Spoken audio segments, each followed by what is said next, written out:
दोस्तों, आज हम देखेंगे कि कैसे टेलीकॉम कंपनियां हमें सरेआम बेवकूफ़ बना रही हैं। ये हम देखेंगे आज के इस वीडियो में कि क्या हमें उतना डेटा मिलता है जितना हमें बताया जाता है। जैसे हमें बताया जाता है 1.5 GB या 2 GB डेटा पर डे मिलता है, लेकिन थोड़े ही वीडियो देखने के बाद हमें बोला जाता है कि आपका मैसेज आ जाता है कि आपका 50% डेटा यूज़ हो चुका है या 90% डेटा यूज़ हो चुका है। तो हम देखेंगे आज कि उतना डेटा हमें मिलता है जितना हमें बताया जाता है या नहीं। क्या हमें उतनी स्पीड मिलती है जितनी हमें बताई जाती है? क्या रेडिएशन के रूल्स का पालन होता है? क्या रेडिएशन के नियमों का पालन किया जाता है? आज हम अपने वीडियो में यही सब बताएंगे। टेक्निकल ब्रो चैनल में आपका बहुत बहुत स्वागत है।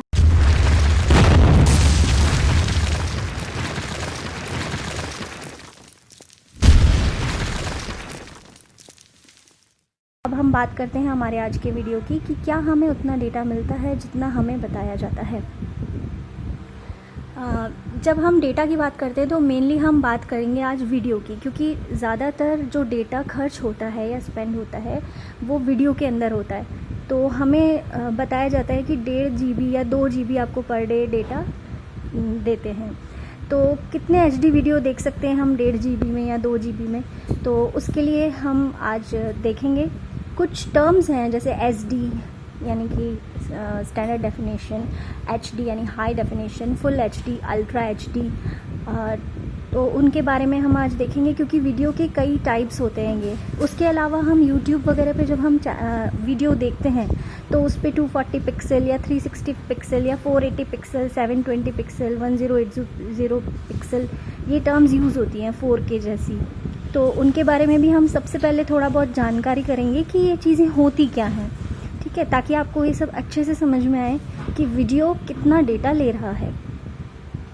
तो आइए अब हम समझते हैं कि SD, HD, फुल HD या अल्ट्रा HD या 240 पिक्सल, 360 पिक्सल, 480 पिक्सल, 720 पिक्सल या 1040 पिक्सल एक्सेट्रा को देखने के लिए कितना डेटा खर्च होता है।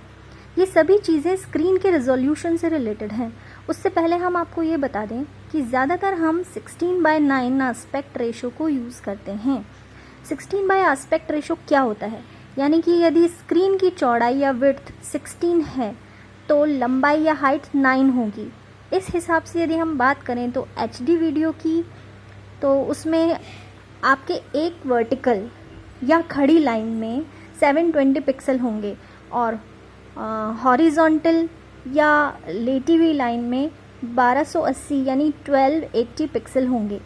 इसी तरह अगर फुल HD स्क्रीन में बात करें तो 1080 पिक्सल वर्टिकल में और 1980 पिक्सल हॉरिजॉन्टल में होंगे। अल्ट्रा HD के अंदर 2160 और 3840 पिक्सल होते हैं। इसका मतलब ये हुआ कि जितना ज़्यादा पिक्सल उतनी ज़्यादा स्क्रीन की पिक्चर क्वालिटी होगी और उतना ही डेटा यूज़ होगा।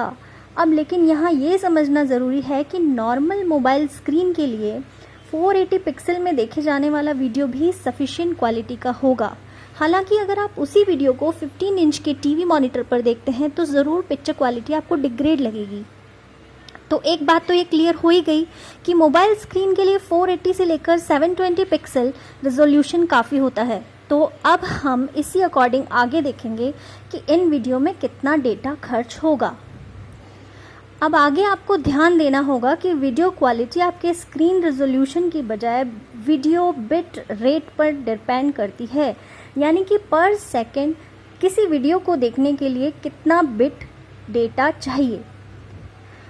इसको आप ऐसे समझ सकते हैं कि किसी व्यक्ति के लिए क्या मायने रखता है कि आप उसे दिन में कितनी बार खाना देते हो या खाने में कितना देते हो। आप उसे दिन में 5 बार खाना दो और खाने में सिर्फ 1 बिस्किट दो, या फिर आप उसे दिन में 2 बार खाना दो और खाने में भरपूर क्वांटिटी दो, तो क्या ज़्यादा बेहतर होगा? तो उस हिसाब से अगर किसी वीडियो को हमें जांचना है तो उसकी बिट पर सेकेंड यानी वीडियो बिट रेट पर डिपेंड करता है वो। जैसे कि हम इस में बता रहे हैं कि SD वीडियो जो होता है, स्टैंडर्ड वीडियो 480 पिक्सल का, उसे 500 किलोबाइट पर सेकेंड का बिट रेट चाहिए। HD वीडियो को 1 Mbps का, फुल HD को 5 Mbps का और अल्ट्रा HD वीडियो को 20 Mbps बिट रेट चाहिए। इस तरह से हम कह सकते हैं कि आपका रिजोल्यूशन भले ही अल्ट्रा HD हो, लेकिन बिट रेट कम है तो क्वालिटी अचीव नहीं की जा सकती। तो अब हम फिर उसी मुद्दे पर आते हैं कि किसी भी क्वालिटी के वीडियो के लिए कितना डेटा यूज़ होगा। तो दोस्तों, अब हम जान चुके हैं कि बिट रेट क्या होती है, और अगर आपको भी कुछ समझ में नहीं आया है तो ये सिंपल सी एक स्लाइड देखिए जिसमें हमने 1 मिनट के लिए डिफरेंट जो रेजोल्यूशन वाले वीडियो हैं उनका, मेनली यूट्यूब का, हमने यहाँ पे दे रखा है कि 1 मिनट में कितना डेटा यूज़ होता है। ठीक है, तो स्पेशली आप ये देखिए कि 480 पिक्सल का SD वीडियो जो होता है, स्टैंडर्ड डेफिनेशन वीडियो, जो हमारे मोबाइल में मेनली देख सकते हैं हम आराम से, उसके लिए कोई हाई रेजोल्यूशन की ज़रूरत नहीं है, तो उस वाले वीडियो को हम 2 MB 1 मिनट में आराम से देख सकते हैं। और उसके अलावा 1 Mbps स्पीड बिट रेट के अंदर हम 5 MB का 420 पिक्सल HD वीडियो देख सकते हैं, फुल HD हम 20 MB और अल्ट्रा HD हम 84 MB का आराम से देख सकते हैं। उस अकॉर्डिंग हमने पर GB रिकॉर्डिंग ड्यूरेशन पर GB हमने एक निकाली है आपके लिए। तो उस हिसाब से हम 1 GB डेटा में 8 घंटे स्टैंडर्ड डेफिनेशन वीडियो देख सकते हैं। उसके अलावा 3.5 घंटे हम हाई डेफिनेशन वीडियो देख सकते हैं और फुल हाई डेफिनेशन वीडियो हम 50 मिनट्स और ultra high definition video 12 minutes देख सकते हैं। और अब आप ये देखकर अनुमान लगाइए कि क्या आपको 1.5 GB में इतना डेटा मिल रहा है। इस हिसाब से हमें 10-12 घंटों का सामान्य वीडियो जो है वो 5-5.5 घंटों का HD वीडियो देख सकते हैं 1.5 GB डेटा से। अगर आप ऐसा देख पा रहे हैं यानी आप खुशकिस्मत हैं, आपका ऑपरेटर अच्छा है, और नहीं तो फिर आप खुद बहुत समझदार हैं, आप खुद समझ सकते हैं, हमें कुछ बोलने की ज़रूरत नहीं है। इसके अलावा हमारे मोबाइल में डेटा यूजेस करके एक ऑप्शन होता है सेटिंग्स में, तो आप उसे भी देख सकते हैं।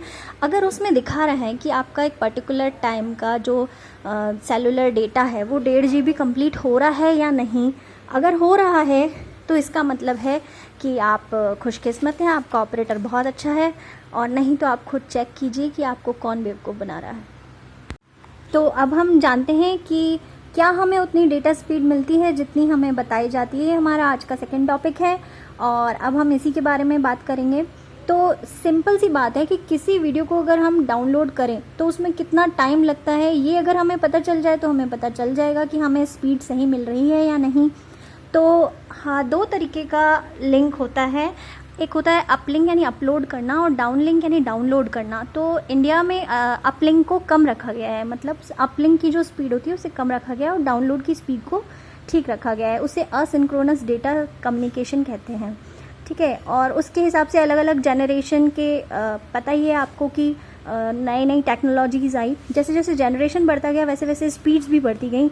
जैसे कि 3G के लिए 2 Mbps, 4G के लिए 100 Mbps।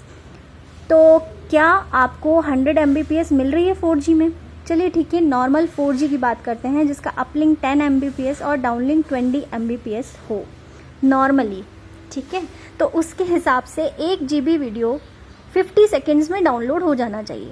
क्या 50 सेकेंड्स में होता है? चलिए ठीक है, इसको आधा करते हैं, इसे 10 Mbps करते हैं, तो क्या अब 100 सेकेंड में आपका वीडियो डाउनलोड हो जाता है? मूवी जो 1 GB की होती है वो आपकी 100 सेकेंड में डाउनलोड हो जाती है। चलिए फिर इसे और आधा कर देते हैं, 5 Mbps, तो क्या आपकी 200 सेकेंड के अंदर एक मूवी डाउनलोड हो जाती है? चलिए फिर और स्पीड कम करते हैं, क्या 800 सेकेंड के अंदर आपकी कोई मूवी जो 1 GB की है क्या डाउनलोड हो जाती है? अगर हो जाती है तो बहुत बढ़िया, नहीं तो आप खुद ही समझ सकते हैं कि आपको बेवकूफ़ बनाया जा रहा है। चलिए अब आगे की बात करते हैं। डेटा लिमिट के नाम पर लूटमार, 4G स्पीड के नाम पर हमें बेवकूफ़ बनाना। चलिए ठीक है, तो फिर हम इतना तो मान ही सकते हैं कि हमारी हेल्थ के साथ तो ये लोग खिलवाड़ नहीं करेंगे। तो क्या ये रेडिएशन रूल्स का पालन करते हैं?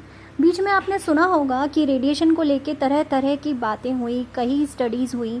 उसके बाद हमारी सरकार ने एक टर्म सेल बनाई, telecom enforcement resource and monitoring cell. वो सेल जगह जगह जो टावर्स लगे हैं, जो चाहे प्राइवेट ऑपरेटर के हैं चाहे सरकारी ऑपरेटर के हैं, उनके ऊपर मॉनिटर करता है और जो टेलीकॉम रेडिएशन होता है उसको देखता है। टेलीकॉम रेडिएशन क्या होता है, ये कई फैक्टर्स पे डिपेंड करता है, जैसे टावर की हाइट क्या है, एंटेना टिल्ट क्या है, direction, gain, feeder length, input power etcetera. तो इन सब चीज़ों को छोड़िए क्योंकि ये तो कोई मायने नहीं रखती, लेकिन इनपुट पावर ये बहुत इम्पॉर्टेंट है। ये इनपुट पावर किसके हाथ में होती है? ये इनपुट पावर होती है ऑपरेटर के हाथ में। ऑपरेटर क्या कर सकता है? ऑपरेटर इसी से सब कुछ मैनेज कर सकता है। रेडिएशन डिपेंड करता है पावर पे और पावर एडजस्ट करना होता है ऑपरेटर के हाथ में।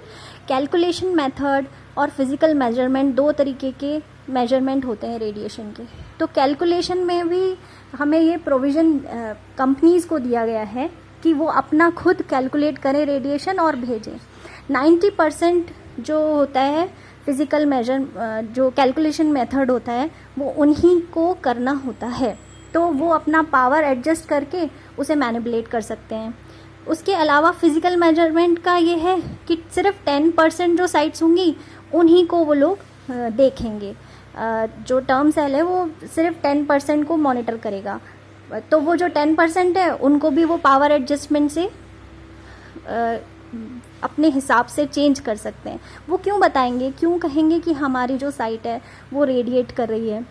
तो इसके अलावा भी हमारे पास एक तरीका और है कि हम हमारे एंड्रॉयड स्क्रीन पर *#4636# डायल करके हमारा जो टेस्टिंग है वो देख सकते हैं। यूजेस जो स्टैटिस्टिक्स है फ़ोन इन्फॉर्मेशन के अंदर, उसके अंदर हम देख सकते हैं कि क्या होता है। सिग्नल स्ट्रेंथ आता है उसके अंदर। अगर ये जैसे इसमें दे रखा है -53 dBm, तो अगर ये तो बिल्कुल ठीक है। अगर ये 40, -38 या -30 इस तरह के दिखा रहा हो, यानी कि आपका मोबाइल रेडिएट कर रहा है, आपका जो ऑपरेटर है वो रेडिएशन के नियमों का पालन बिल्कुल नहीं कर रहा है, सचेत हो जाइए, संभल जाइए, अपने आप को और अपनी हेल्थ को बचाइए। इस तरह के और वीडियोस देखने के लिए हमारा टेक्निकल ब्रो चैनल सब्सक्राइब कीजिए, लाइक कीजिए, शेयर कीजिए। बहुत बहुत धन्यवाद दोस्तों हमारा वीडियो देखने के लिए। धन्यवाद।